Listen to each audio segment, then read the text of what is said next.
একটি বার্তা, সেটি হচ্ছে যে আমরা প্রশাসনকে, মাননীয় স্বাস্থ্য উপদেষ্টা, ডিজি হেলথ সহ সকলকে একটি বিষয় স্পষ্ট করে বলতে চাই, আমাদের যারা মেডিকেলের ভাইরা রয়েছে, ইন্টার্ন ডক্টররা রয়েছে, কিংবা হসপিটালে যে ডক্টর ভাইরা রয়েছে, তাদের সাথে আমরা এই জায়গাটিতে একাত্মতা ঘোষণা করছি।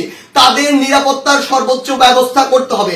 তারা দিনরাত 24 ঘন্টা আমাদের জন্য কাজ করছে, অথচ কেউ একজন চাইলো আর একটা ব্লেম দিয়ে তাদের গায়ে এসে হাত দিয়ে দিল, এটি আমরা আমাদের জায়গা থেকে কখনো মানতে পারি না।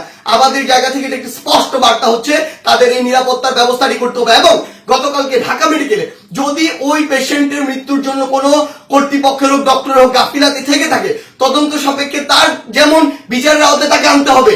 কিন্তু গতকালকে ওই আমার ডাক্তার ভাইয়ের গায়ে যে হাতটি তুলেছে, অপারেশন থিয়েটার থেকে বের হওয়া একজন ডক্টরকে, তার অবশ্যই দ্রুততম সময়ের মধ্যে তাকেও গ্রেফতার করে তাকেও বিচারের আওতায় আনতে হবে।